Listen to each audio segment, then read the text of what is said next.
Il ne compte pas attendre plus longtemps. 15 des 20 dirigeants politiques dont la candidature a été retenue par le Conseil constitutionnel au Sénégal. Ils exigent que l'élection présidentielle ait lieu dans moins de 2 mois, avant l'expiration du mandat de Macky Sall. Le président, désavoué par la plus haute juridiction sénégalaise dans sa décision de reporter le scrutin. Pour l'organiser, il annonce désormais des consultations dans les meilleurs délais. Mais une question a fait débat au sein de l'opinion et de la classe politique sénégalaise. Quel doit être le sujet de ces discussions? La nouvelle date de l'élection présidentielle uniquement, ou bien l'ensemble du processus électoral? À quoi s'attendre, Stéphane Ballong? À quoi s'attendre? Bien malin qui saura répondre à cette question.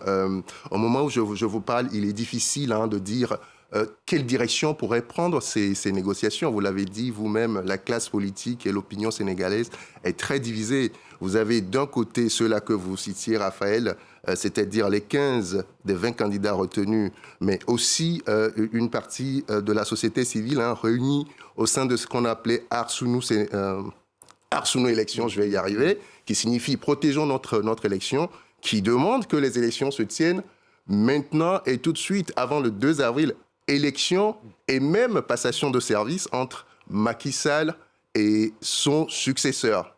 Qu'est-ce que cela signifie? Cela signifie que pour ce camp, pour ses opposants, le processus électoral tel qu'il a été mené jusqu'ici, même s'il a fait l'objet de contestations, doit être poursuivi. Ça veut dire quoi? Ça veut dire qu'il faut maintenir la liste des 20 candidats que le Conseil constitutionnel a validé le 20 janvier dernier. Même si des candidats parmi cette liste font l'objet de contestations, l'histoire de la double nationalité par exemple. Et puis vous avez en face de ce camp-là la majorité présidentielle, mais elle n'est pas la seule. Vous avez aussi les candidats qui ont été recalés et le PDS de Karim Wade qui disent en fait que l'élection ne peut pas se tenir le 2 avril, que pour aller à une élection apaisée et inclusive, il faut vider tous les contentieux. Il faut tout reprendre de zéro, comme vous le disiez. Seulement, la question qui se pose, c'est que le Conseil constitutionnel l'a bien annoncé dans sa décision. Elle dit que Macky Sall ne peut pas aller au-delà du 2 avril. Ce qui fait dire à mes interlocuteurs politiques sénégalais que le président pourrait choisir une voie médiane, une voie qui ne serait avec une proposition de date qui ne serait pas le 15 décembre, comme l'avaient proposé initialement les députés de la majorité, qui ne serait pas une date qui ne serait pas non plus avant le 2 avril, parce que Macky Sall, souvenez-vous, avait bien dit que son souhait, c'est d'organiser une élection apaisée, qui ne souffre d'aucune contestation. Donc, il pourrait couper la poire en deux, proposer une date qui soit au-delà du 2 avril, mais tout en s'engageant à quitter le pouvoir le 2 avril. Auquel cas, ce serait le président de l'Assemblée nationale qui prendrait la suite, qui assurerait l'intérim du président Macky Sall.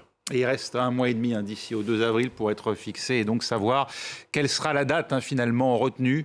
Absolument. Par Macky Sall et par, on l'imagine, la classe politique sénégalaise, sous réserve que le Conseil constitutionnel la valide. Absolument. Et surtout de voir aussi quelle forme va prendre ces consultations. Est-ce que ça va être des tête-à-tête avec les représentants des partis politiques? Est-ce que ça va prendre la forme d'un dialogue national, comme on a pu le voir dans le passé? Et puis, comme on le dit depuis tout à l'heure, quel va être le sujet? Est-ce que c'est la date? Est-ce qu'on discute uniquement de la date ou on discute de l'ensemble du processus?